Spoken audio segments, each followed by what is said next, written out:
you and to be part of this new experience of being Unity of Vancouver online live streaming. So welcome to the first ever online service at Unity of Vancouver. It's an example of the unprecedented territory that we're all in right now. Yeah. So we're sorry we can't be with you face to face, but we're really happy to be with you right here and right now as we move through this interesting time together. Isn't it an interesting time? Yeah, since the service last week, everything has changed in our world. It is so rapidly changing due to this invisible tiny little creature called the coronavirus. One of our close friends, Reverend Matthew Wright, an Episcopal priest in upstate New York, canceled their church today. And he laments on Facebook, "We never canceled church," he said in exasperation. "This never happens. Church doesn't get canceled." But actually, many churches are having to cancel because they're not prepared to go online. Well, we are barely prepared, so please bear with us. We are online. We have an exciting online service, inspiring service, we hope, for you today. And it is our first one, and we've only been preparing this when we realized it needed to happen in this way in the last 3 days.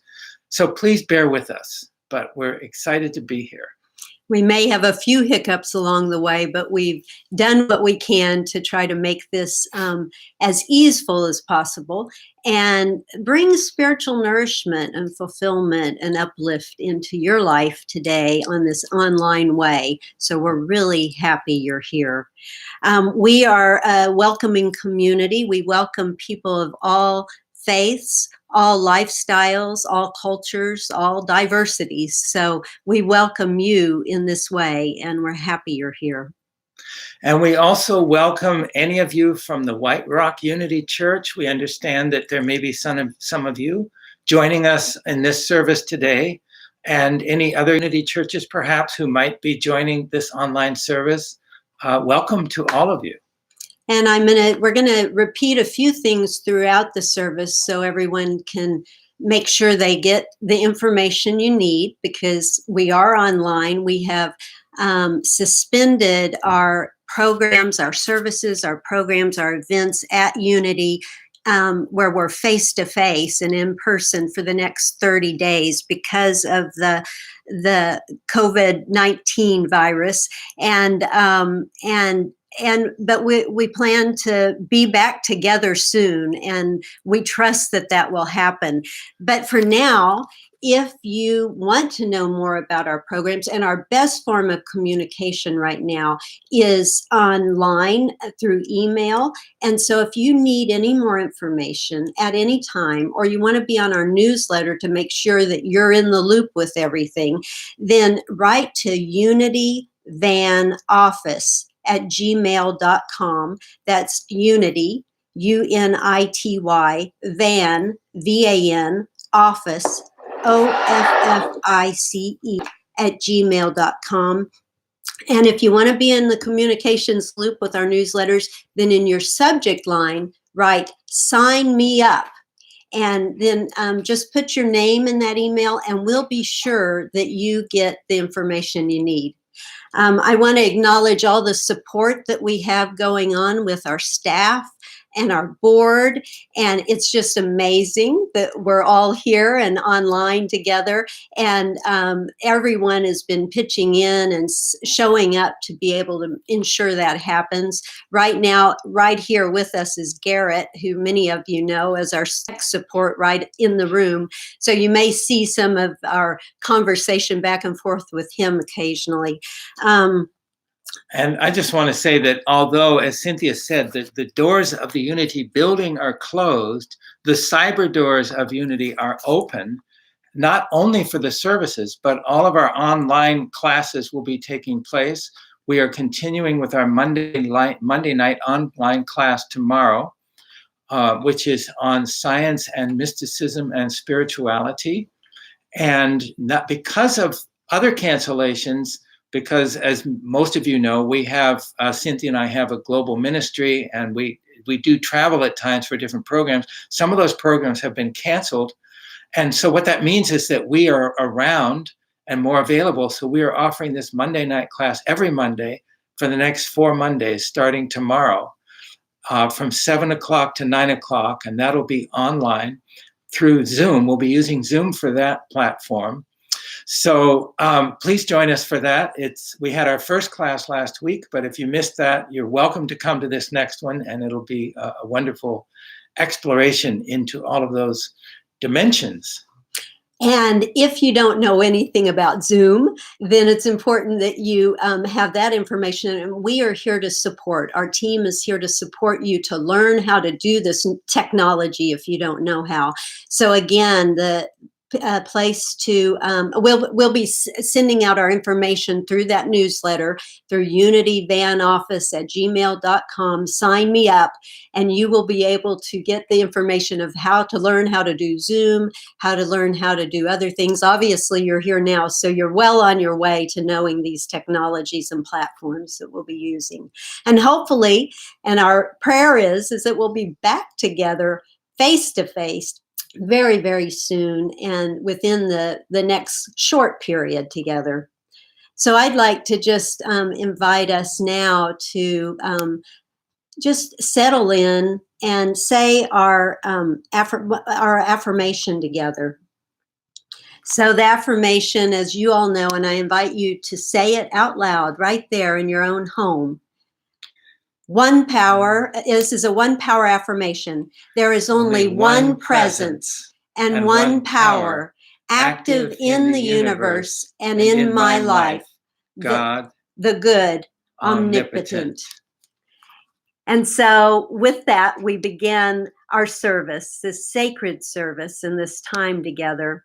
As Will already mentioned, our programs right now are the Monday night program, and all other programs and the services and events at this time have been suspended.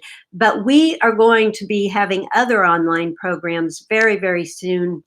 And again, we invite you, we want this to be a vibrant time in our lives to really connect in a new way and be able to really support one another through this time.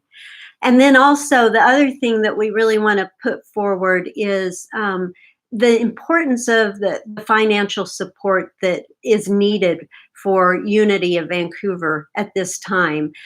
So we will, in your YouTube Live, I think it's called, down there in the little text area, you'll see a place that you can donate to Unity. And we'll talk more about that later in the service or at the end of the service here. But just wanted to note that there's some important information there. And it's a really vital time that we keep the energy of financial support alive in our community as well as we move through this period.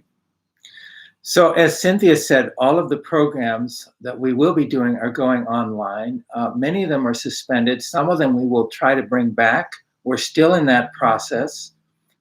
We have A Course in Miracles, for example. We have the Quest program and other Unity programs. So please stay tuned. We'll keep you posted on which programs are being offered. We also want to announce today a program that we are going to put in place, and it'll be an online meditation training course and a meditation sangha, if you will. We're going to give you the details a week from today. So we've come up with this in the last couple of days, and we will plan it out, and we will announce it, the formal details, next week, 1 week from today. But we wanted to let you know, because we are very perhaps going to be at home a lot in this next 30 days, we thought, well, what a perfect time. Many of us have a prayer and meditation practice, a silent meditation practice, disciplined. Many of us don't, but we'd like to develop one. We've often thought, oh, I should do that sometime. Well, what a perfect situation here, in a certain sense. We're all going to be at home. And so what we want to offer and are going to put together, and we'll announce the details of next week, will be a daily meditation online class. We'll be teaching it, we'll be holding it and meditating together every day until Easter. So starting from a week from Monday, so we'll give the details a week from today, and then the next Monday morning we will begin, and we will continue that all the way through Easter. And that'll give us a wonderful opportunity to do prayer together throughout this time of uncertainty every day for those who wish to join. And also, if you have always thought, I should get a meditation practice going, I should set up a space in my house where I can have a little meditation cushion. Well, we really invite you to think about that for this month, because you're going to be home more. We're all going to be in our homes. And this will be a way for us to connect through the heart, even if we can't connect face to face, and develop that invisible presence of the community of the beloved. So please join us for that if you can. Details coming a week from today. And I will, as I was thinking about this, I was thinking about Jesus in the desert at this time before Easter. And we often, during this Lent time or Lenten time, that we are giving up certain things in our lives, maybe desires, and also welcoming in some of the things that maybe we're adverse to. And so this is a time, as you said, it's our time to be in the desert a bit right before Easter. And let's see what happens. With God's good grace, maybe we will be in a place at Easter where a lot has been healed, and in a new place. And as we know, with our affirmative prayer and all our forms of prayer, our contemplative practice, we are well and we are healthy, and we are in the body of Christ. We're in the body of this amazing, beautiful universe, and we are all connected. And that is what this certain time and this little virus bug that you mentioned has given us, is a time to really feel that interconnectedness. And so I'm going to invite us into our meditation time, and invite you now into closing your eyes or having a soft gaze to the floor. And we'll just take a few moments to center ourselves. After the meditation, I'm going to move off the screen, and Will's going to offer his talk, and then I'll come back and join Will toward the end, and we'll close our time together. So if we can all just move into a time of meditation and closing our eyes, having a soft gaze to the floor, just taking a few deep breaths.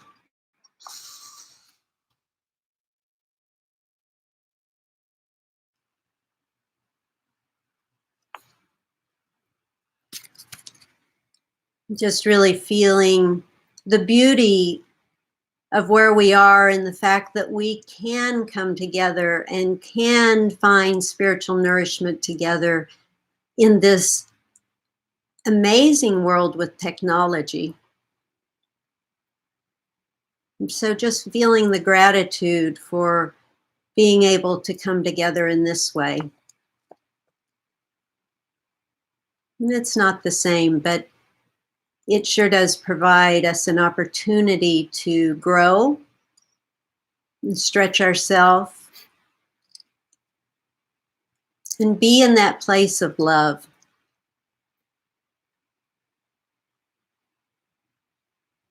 It's a time of envisioning ourselves being filled with a love bug, if you will. So just imagine that your body is filled with the essence of love.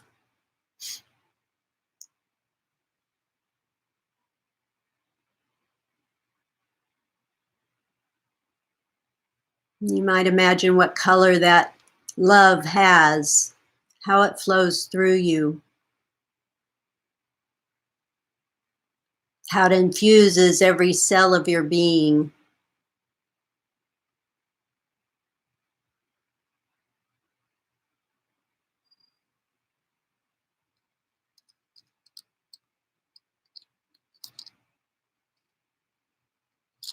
I'm going to read from, with our eyes still closed and still in this place of meditation.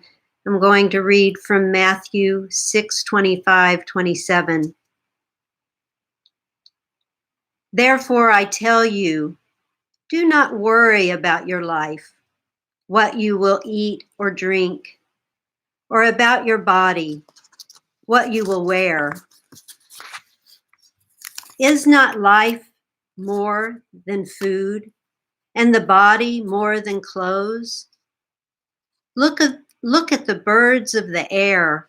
They do not sow or reap or store away in barns, and yet your heavenly God feeds them. The heavenly divine feeds them, and the heavenly divine feeds us in everything we need. We are not lacking. We are not ill. We are not fear-based. Our spiritual soul, our spiritual highest self is well and healthy.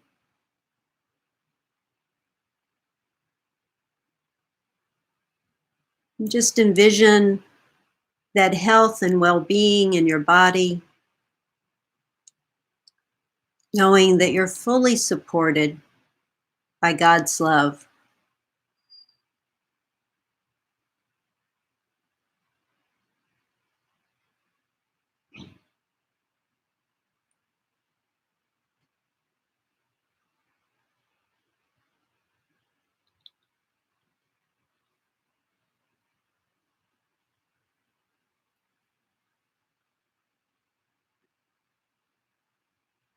Fully supported in this time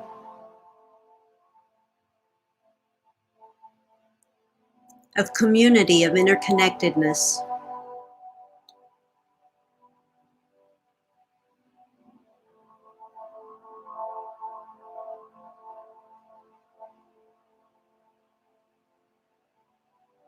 All we need to do is lean back into the hands of God and trust and have faith.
Just allow yourself to breathe in,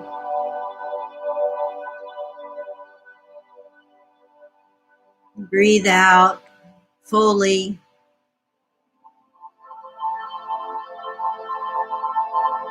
As we're breathing in rhythm with the universe, and all in alignment.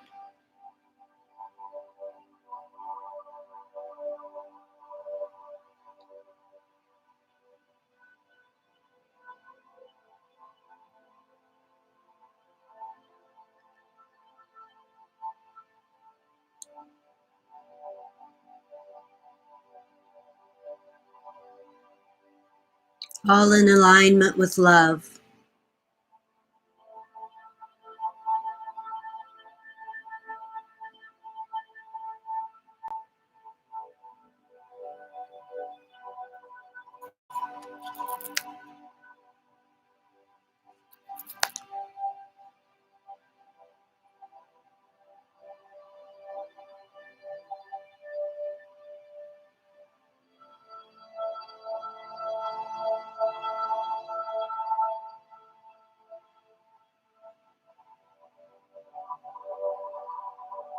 And anytime any feelings of negativity or fear or insecurities come up, we can lean into the knowing that we are in right alignment. We're in community together. We're in alignment with the divine, in alignment with love.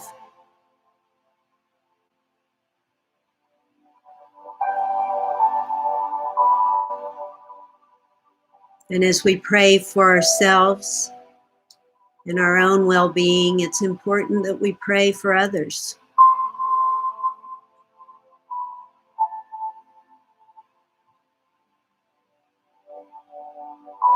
And we envision them in good health, the highest well-being that is possible.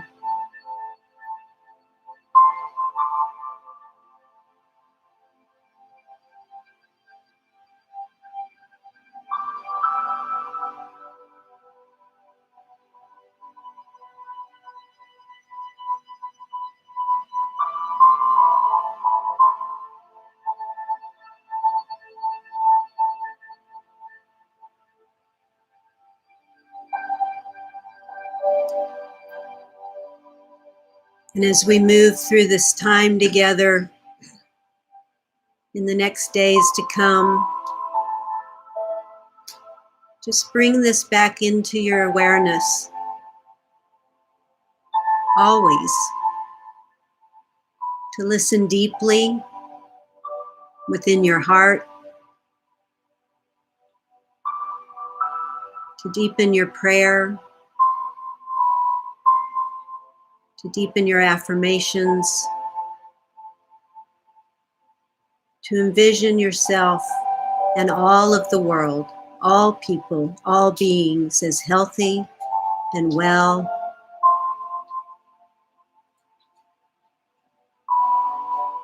and living in peace and harmony.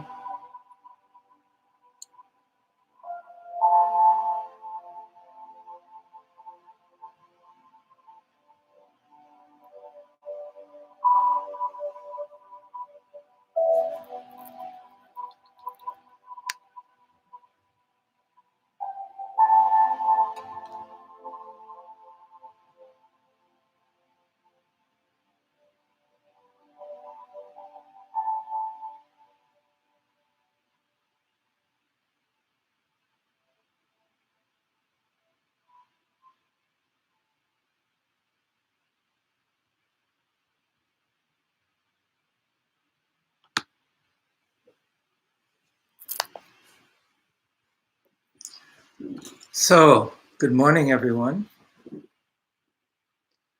And it's wonderful to welcome you, as Cynthia said, to this Unity service. I'm just going to ask Garrett, am I properly aligned visually? Because I can't see. I'm just asking you to check that. Since Cynthia has just stepped out of the field. Oh, great. Okay. So, this is a massively uncertain time. And so we are being thrust into the unknown by this new development. And with that comes an inevitable sense of vulnerability and adversity. And we are, as a global human family, entering into this unknown period together, which is truly unprecedented, certainly in my lifetime, and I think in all of our lifetimes, when there's been something so systemic that is requiring us to shut down and really cease in so many of our normal rhythms. And these massive cancellations of so many of our social functions places us into an unknown, of course, also with the concern about the rapid spread of this virus and the importance of taking this seriously. So we want to acknowledge this moment. We are all in it together. And this is also potentially one of the gifts, which is that this tiny, invisible little creature called the coronavirus is also bringing a profound spiritual lesson to us. It is showing us the fundamental interconnectedness of the entire human family and the inherent vulnerability and fragility of life, and how life is so interdependent with other conditions, with other creatures. And while we feel an incredible vulnerability from this, and we must take these measures in order to protect ourselves, our families, our communities, as we grieve also for those who have lost their lives and those who are suffering with this virus and those who have been recently infected and just discovered that they have this infection and are wondering who else maybe they have infected, and are also concerned for their own physical well-being and not knowing whether they too might pass or how sick they will get. So it brings us into this place of profound vulnerability at this time. And we would ask, therefore, it's a very important time for us to move into prayer, for us to work with prayer in the ways that we trust and that we know. And there will also be, in this next few weeks and months, there will be new developments, new surprises, new discoveries, and new responses. Some of them will be challenging and painful. Others will be beneficial. And there will be a gift in this. And so we want to encourage us all to lift up our hearts in prayer and, in a certain sense, offer this crisis to God and to really open ourselves inwardly and to one another to receive what is God's guidance for each one of us. And what is this deeper message and mystery that we are called to at this time? And so we want to invite us all to really work to stay centered, present, and calm in this situation, not to panic, because there is a certain other virus that's also spreading, which is the virus of fear. And the virus of the fear of the coronavirus is itself spreading rapidly and sometimes leads to a certain excessive response. Buying enough toilet paper to last you a year, for example. So let us be mindful of this kind of virus of fear that surrounds this, because as those who are committed to a spiritual life, we are yearning to stay centered and present, recognizing that love is always the answer in some way or another, and that perfect love casts out fear. So let us remember that as we continue to move through this challenging time. And at the same time, let us take seriously the genuine danger and challenge that the coronavirus presents. And let us take seriously the opportunity that this presents for us with our families. And we are going to be staying home more. And if we take this seriously, we can take this as an opportunity to connect with our loved ones. And if you live alone, to reach out by phone or email to others in the community, others who are supportive to you or to whom you can be supportive of. Everyone is in a place of needing extra support. So let us take this as an opportunity rather than a blight on our lives. This too will pass. We will get through this. And so let us hold that confidence as we move through this challenging time. This virus also, as I said earlier, and I want to just invite us into just a brief little meditation on this. It shows the oneness, the unity of the human family.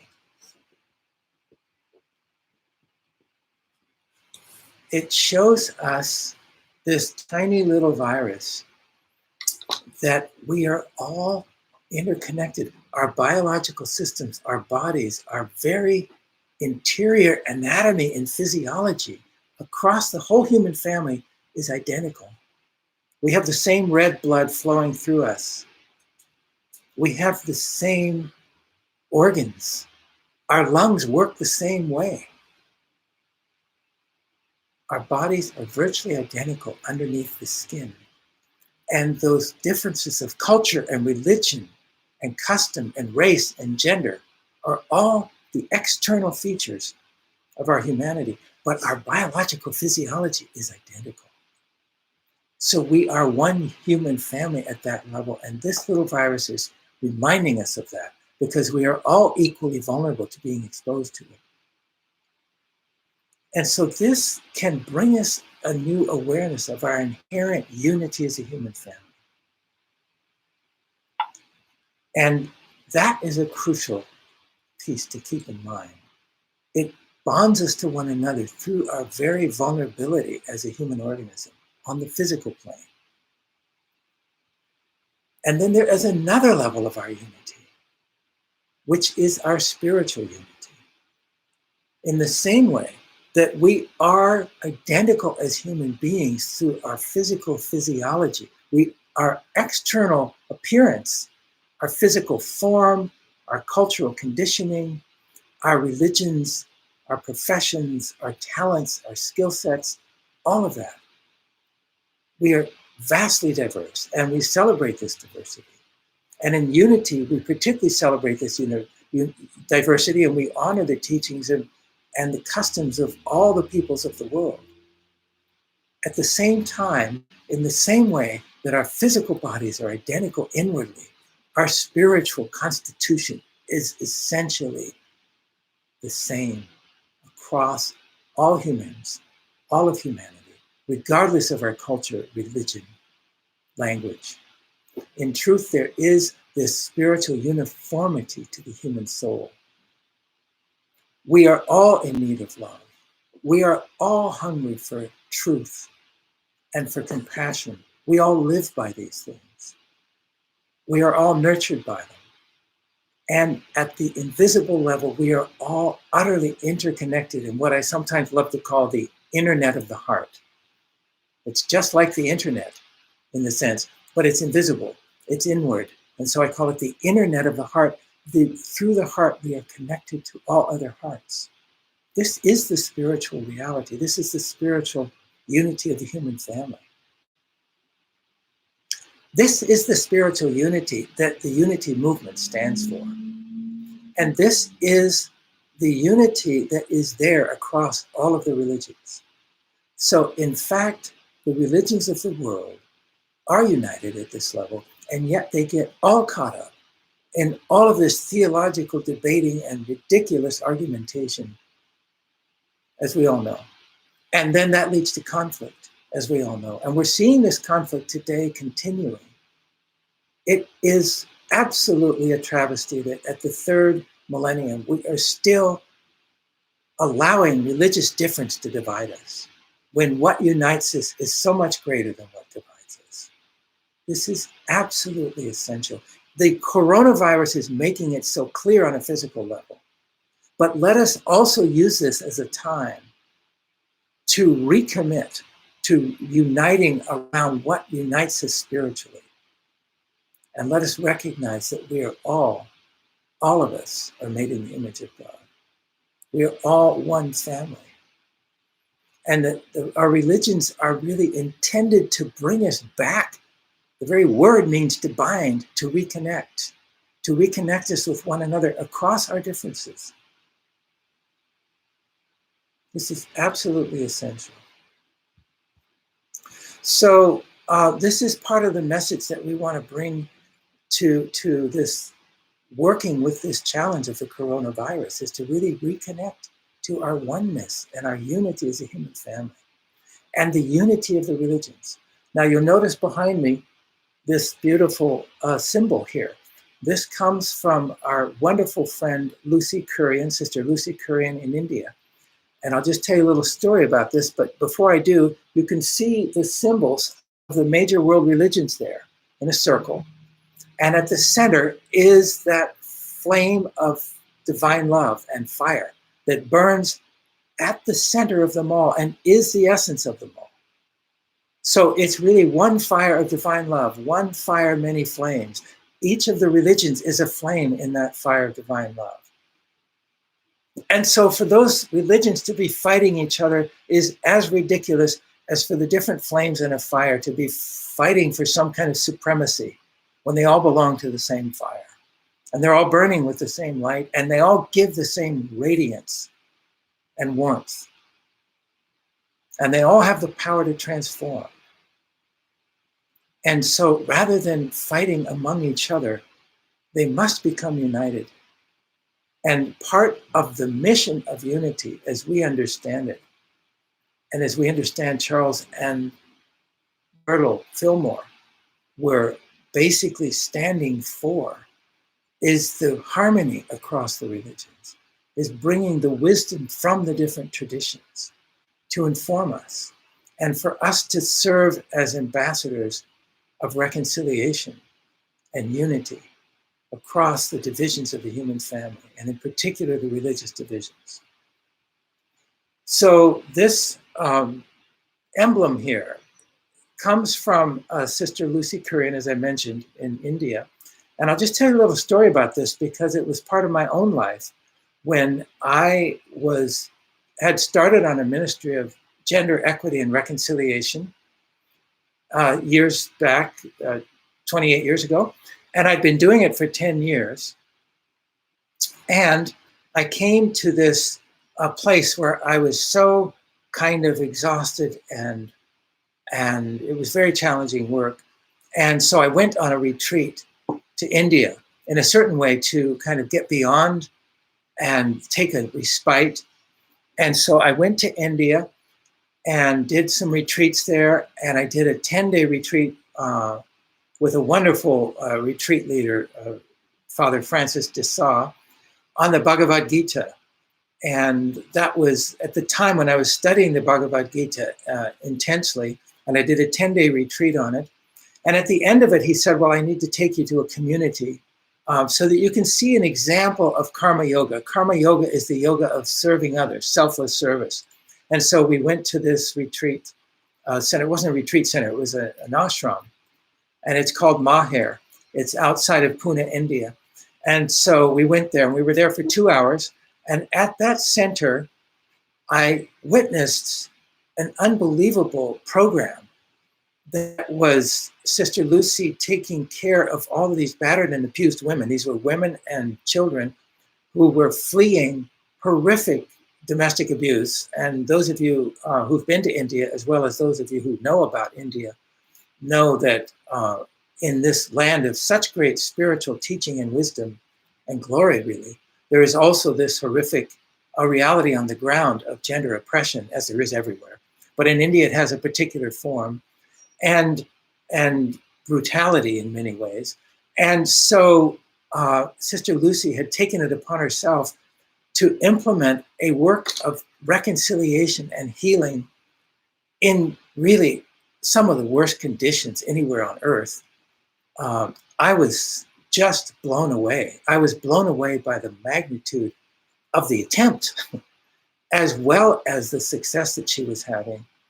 And I realized at that time, and it came as quite a humbling realization that I needed to somehow support what she was doing. That when I went back to the United States and continue to raise funds for my own work and implement my own form of gender reconciliation ministry, I could not continue to do that without also contributing something to her work and somehow supporting her work. I couldn't in good conscience do it because what she was doing was actually implementing this work in some of the most challenging and difficult circumstances imaginable in these rural communities of India. And I could not continue my work unless I supported her work. And it was not easy to do. We organized then a fundraising tour for her and in 2005. And at this point, I was really struggling to keep my own work going.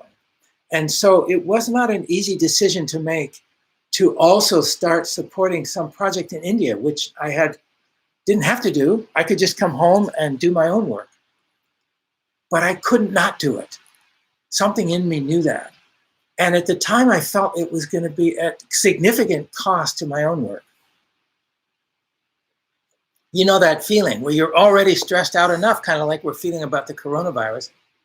And now you have to take extra work and extra effort. And that's how I felt. It's like, and yet I could not do it.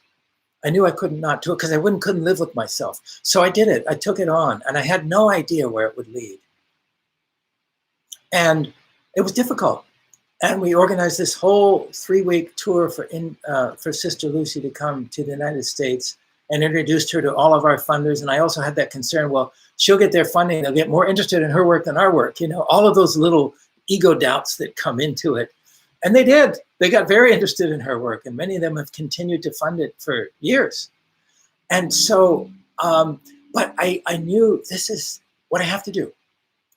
And what happened over the years, and this I could never have guessed. At the time, I could only see it that I have to do this because I can't live with myself if I don't. I'm out of integrity with myself, even though it's going to take away from our work, take away from our funding.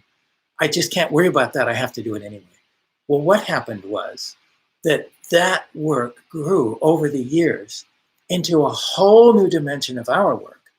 And that then we had some of her people coming to train in our work.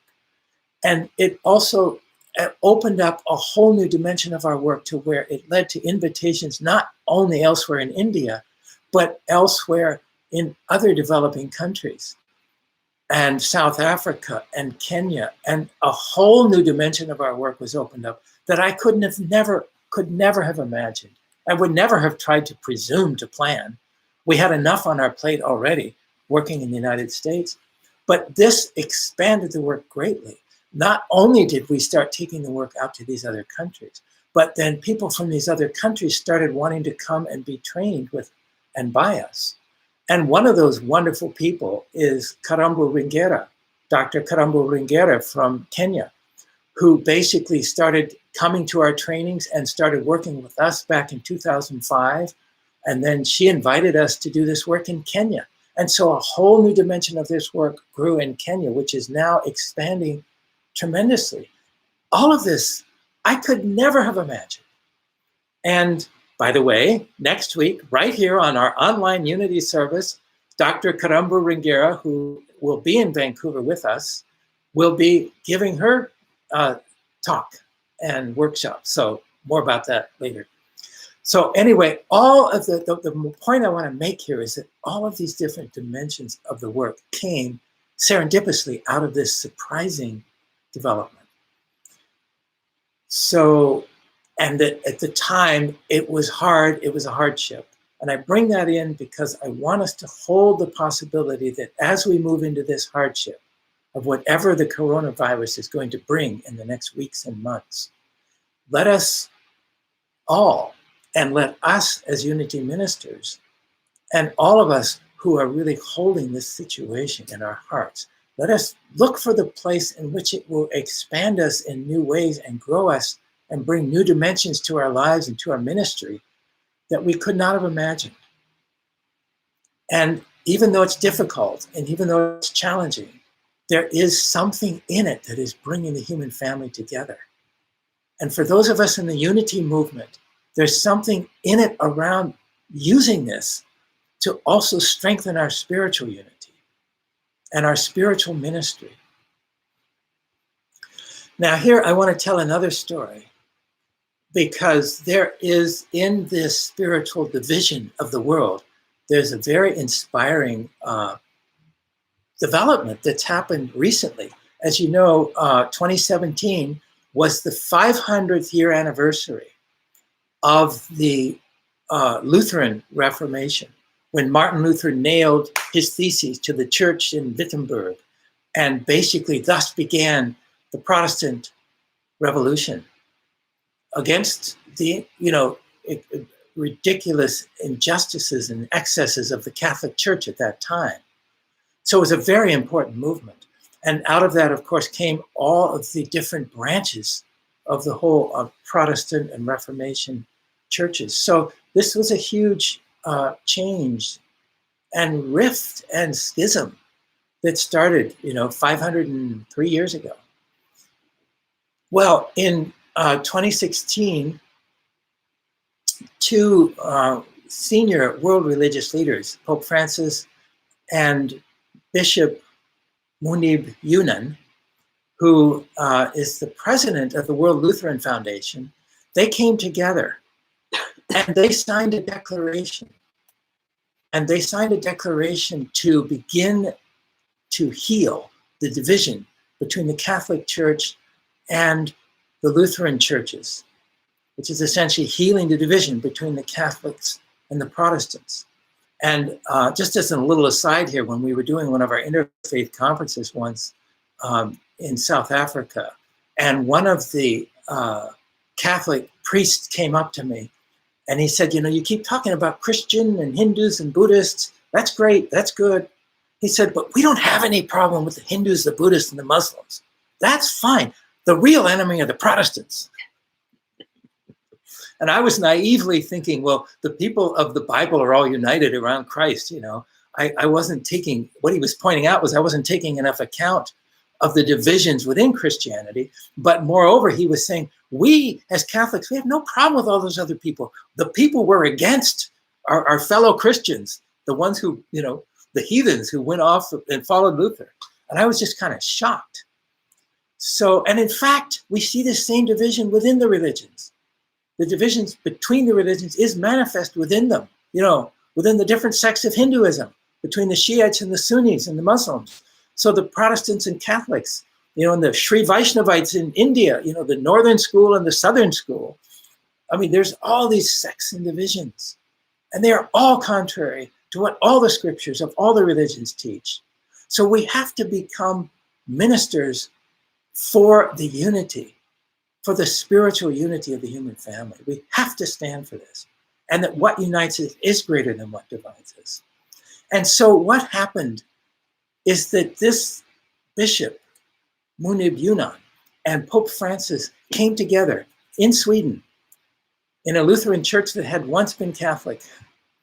And they came together and they basically did this whole service, and they signed this proclamation of the unity of the Protestant and Catholic traditions.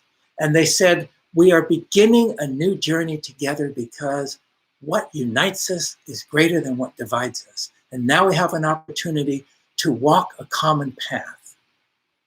And to his great credit, Pope Francis said that the church has made many mistakes and has been mistaken in many ways, and that the Protestant Reformation happened in response to those mistakes. And so it's time to correct those mistakes and to basically bring this healing between those two major divisions in Western Christianity. So that's a very inspiring thing. And what I want to say is that that step that they took to basically heal the divisions between Catholics and Protestants is also the step that needs to be taken to heal the divisions between all of the religions of the world. Because religions divided is spirituality betrayed. Because the spiritual unity of the family is the truth of the spiritual heart of every human being.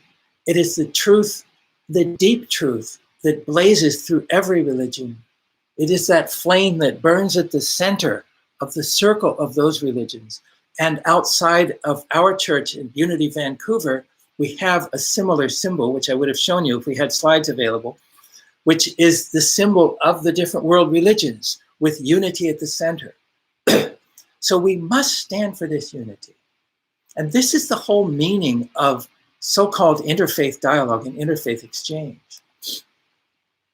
So the last story I want to tell you about is also relates to this Bishop Yunan, because in February, I was invited to give some talks at a conference called the World Summit 2020. This was in Seoul, Korea. And it was huge. It was actually, they had 12 conferences simultaneously. And then on the, I know it sounds bizarre, but they had them all, different conferences happening simultaneously. And then on one day, they brought them all together. So we had 5,000 people in this gigantic room. And they gave an award to this Bishop Munib Yunan for his pioneering interfaith leadership and ministry.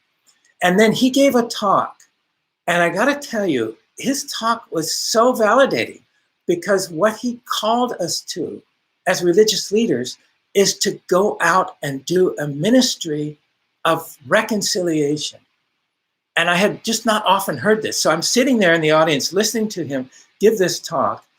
And he started talking about the need to, why do I do interfaith dialogue?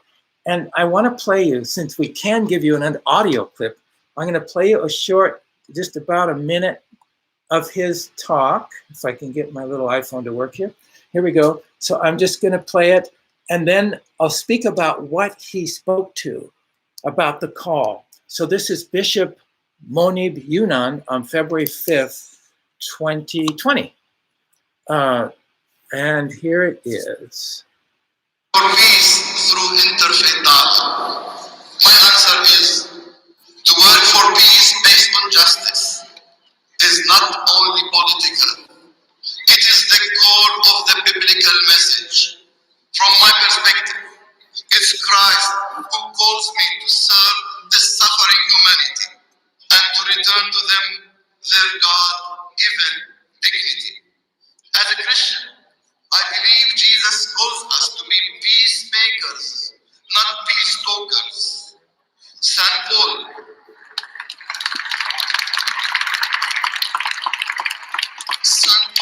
has written, "For he is our peace.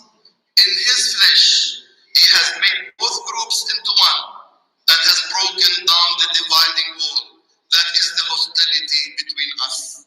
In Christ, God was reconciling the world to God's self, not counting the trespasses against them, and trusting to us the ministry of reconciliation. For this reason, I am called for the ministry of reconciliation, for there can be no peace without justice, and no reconciliation without forgiveness.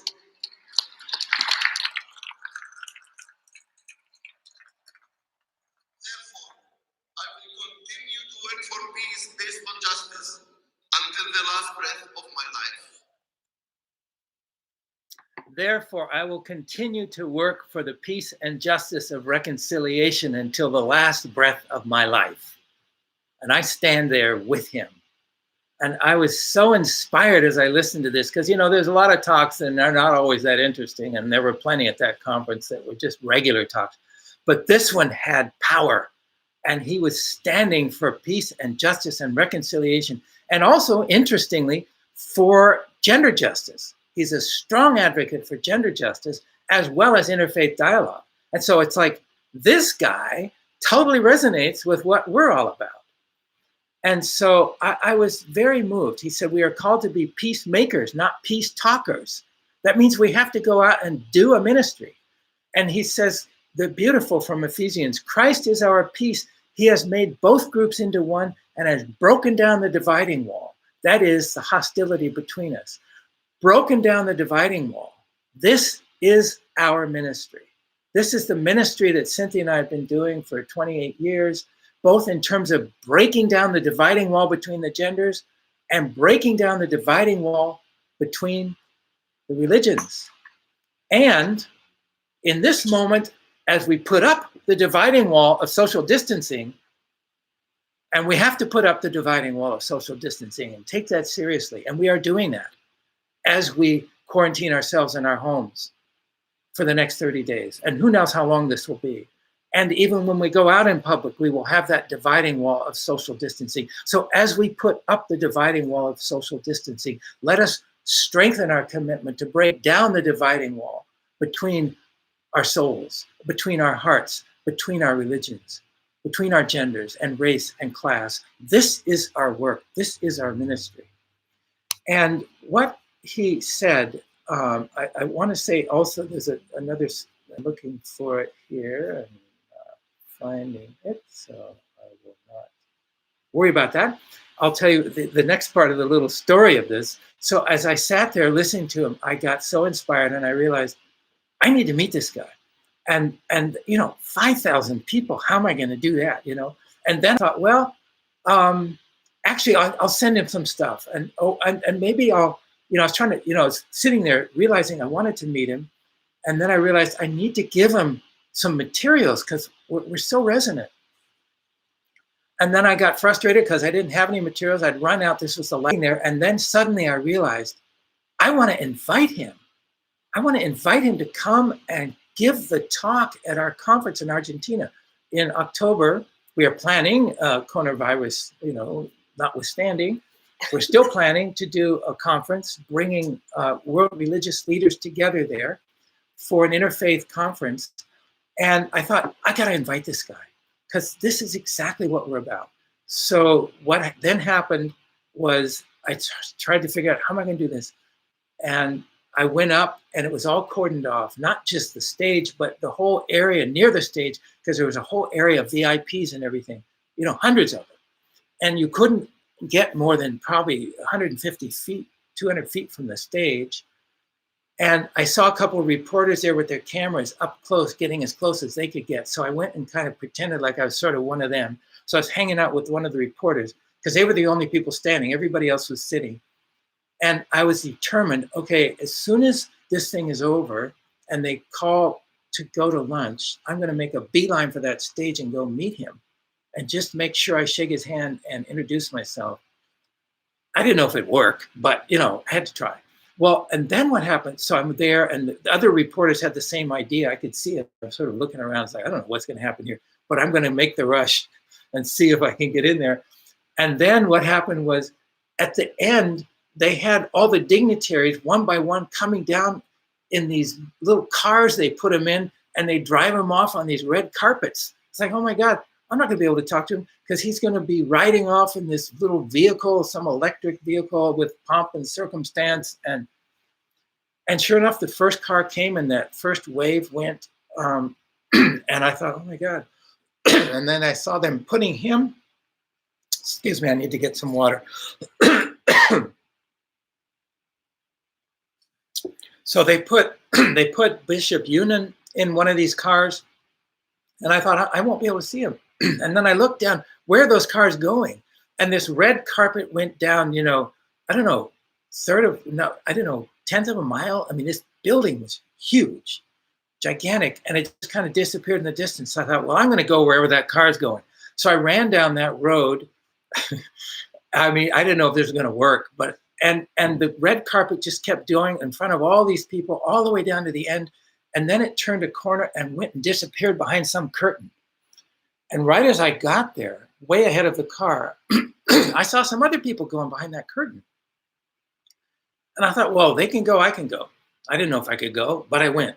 I saw another group of staff, the conference staff going. So I went and got behind them and just acted like I was kind of one of them. I figured, what am I doing? Do I have a right? Maybe they'll stop me. I thought, well, if they stop me, they stop me. But until they stop me, I'm going. So I went through that curtain and I came into this room. It was this gigantic luncheon with about 70 or 80 places set for lunch, all in this huge rectangle. And it was clearly the VIP room of all the, the VIPs of the conference. And they had all these place names. And I was sort of trying not to be seen there, not to get kicked out mainly. So I was trying to hang out, in the corner and just wait for him to come. And then I saw Sakina Yakubi there, and I've met her before because she came to one of our programs. She's the one who started all those schools in Afghanistan. So I kind of went up to her to talk, and oh yeah, how you doing? Kind of give me legitimacy for being there.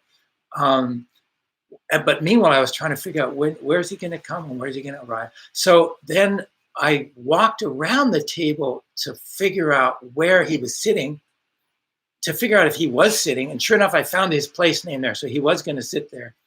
And then while I was waiting, suddenly he did come in. And he had 3 or 4 people around him. And I made a beeline to him. And I kind of thrust my Unity card to him because Unity has the symbol of all religions. I knew he'd like that because that's what he was just preaching. And so I put the card and I said, hello, I'm Dr. William Keepin from Unity of Vancouver, and I'd like to introduce myself. And then those assistants grabbed me and they rushed me away. It's like, who is this little lice? What is he doing? They got rid of me like I was some fly or something and whisked me away. And it's like, but he took my card. He was interested. He was open, but his assistants were not at all open to this guy, interfering with their plans. And they rushed him off to some dressing room. Well, I knew that he's going to come out of that dressing room. He's going to go over to that chair, which is about 30 feet. And in that 30 feet, I'm going to try again. So I waited. And sure enough, about 5 minutes later, he came out. He still had his assistants with him. And they were walking across, and I rushed up to him.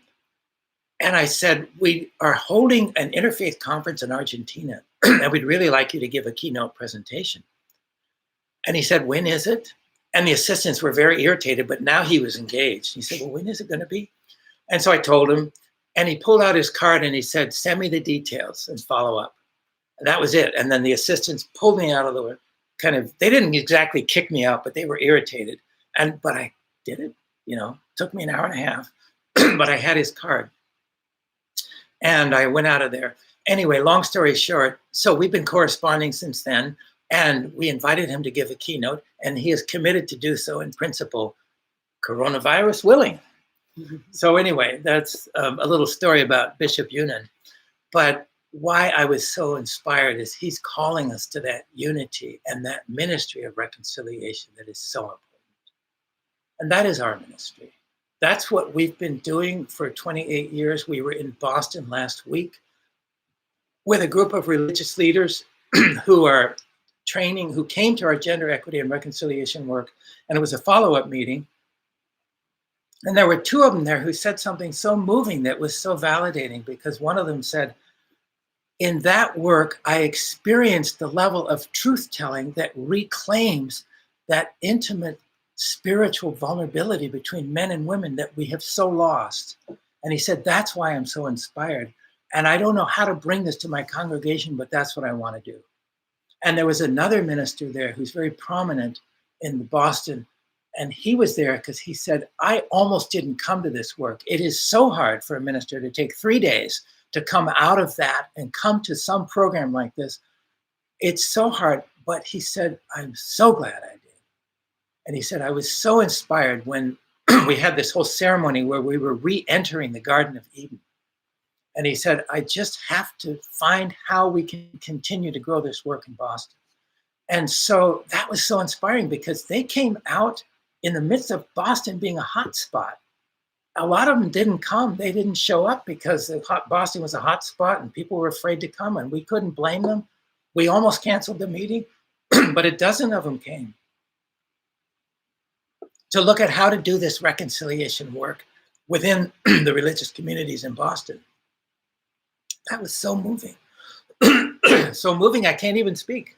So it just validates the need for this type of work, and that this is part of our mandate as religious leaders, is to begin to heal the divisions that are happening within the religions, within the religious communities, and between the religions.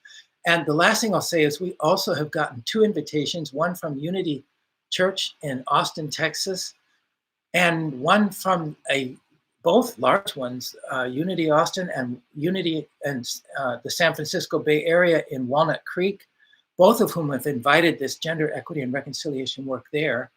And We are also planning to do it at our center in Unity Vancouver, inviting senior religious leaders from around Vancouver. So anyway, we got lots of plans along that line, but the bottom line is that Bishop Yunin re-instilled that fire, you know, because one doubts oneself at times and one thinks, you know, am I just on my mission? And he was saying religious leaders need to be doing this ministry of reconciliation, and they need to be bringing this ministry into the world. And he's doing it with Pope Francis in his way. And he's going to be a speaker at our conference in Argentina and later at one in Vancouver. Of course, we'll invite him here too. So let us now return to our moment. And I want to close with a reflection on what does corona mean? The Latin word corona means a circle of light. In astrophysics, corona is the rarefied gaseous envelope that surrounds the sun and the stars. It also refers to the glow around an electric conductor that has a high electric charge. It is a circle of light that surrounds something. And in all of this crisis, in this moment, let us remember God is always holding us in God's light. There is always a corona of divine light around everything that happens throughout the entire manifest universe, throughout each one of us. This coronavirus, whatever it is, has a divine purpose. God is bigger than this virus. We don't know what that purpose is, but it's here. This virus is not what we want, but God has some larger purpose in this which we cannot see. Let us trust this. And as we take all due precautions, and we will, let us replace our fear with love and faith and prayer, not only for God's protection, which we should pray for, and we pray for those who are suffering with this virus, and we pray for the protection of ourselves and our families and our communities from this virus. Absolutely. But also, as we were reminded from Philippians chapter 4, be anxious for nothing, but in everything, by prayer and petition, with thanksgiving, present your requests to God, and the peace of God, which surpasses all understanding, will guard your hearts and your minds in Christ. So let us not worry about anything. Let us pray about everything.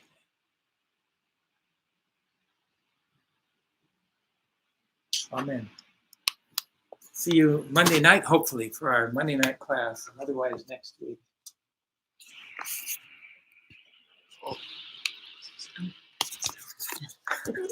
Oops.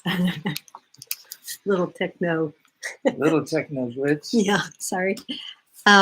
So thank you, Will. That was beautiful. And so uplifting and inspiring, and I felt the charge. So thank you for that. And we are grateful, of course, for all of you being there. And normally, I just want to mention too that it's been different to not have our musicians here, and so Absolutely. we're missing those elements of our service. And so we hope that you have the song in your heart that can carry you through the service and through this week and through this time. Right now, we just want to, as we're closing our time together here online, we want to take a moment and remind everyone around the financial support that is so necessary to keep our community vibrant and alive, and how much we appreciate all that you bring in that way. And it's important now too. It's important to continue to support our staff and those that are out of not being able to come to work right now in the person but doing a lot of support on the technical and keeping the building running and things like this. So it's just a really important time to not let go of your tithing and this, but to actually keep that flowing and keep the energy flowing in the vibrancy and the health that we all need to carry in that way too. So at this time, we're going to invite you to do the offertory, and we would normally call the ushers forward and have them collect the offertory. But we invite you to have what your donation is in your hands and in your heart, and maybe that's online, which there are links right there in your little window that you can click on and donate online. Or the address for Unity is right there if you want to mail in a check, or you could drop it off if you are getting out, and you can just slip it through the mail slot there at the building. No one will be there, so we won't be open, as we said. But if we'll just take a moment and hold our hearts, or hold the monetary financial donation you're going to give right now to Unity. And let's say this together.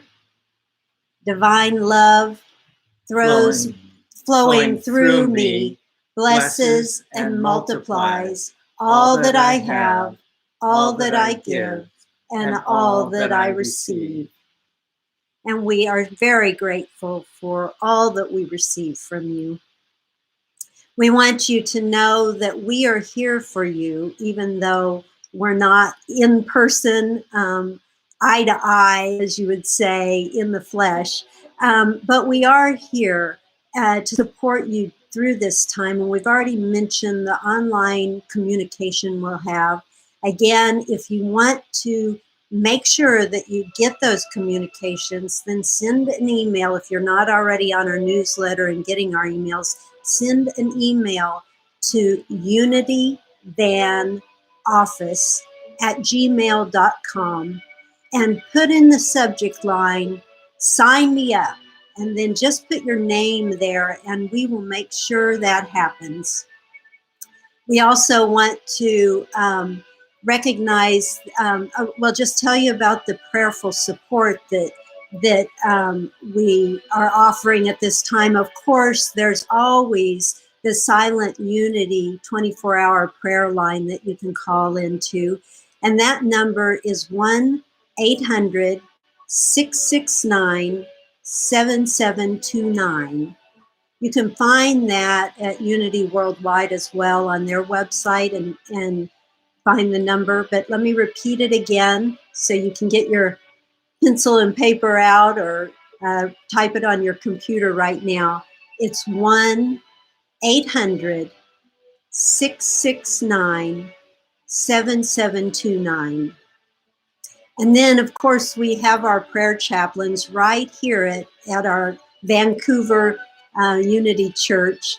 And they are ready and waiting to hear from you if you have any prayer requests, as they always are on Sunday morning. They're ready to serve and holding you in prayer right now. But if you have a prayer request that you would like them to be holding you in, or want a call from them, then again, you can write to that email, unityvanoffice@gmail.com. And in that subject line, please put prayer request. That's easy. Prayer request in the subject line.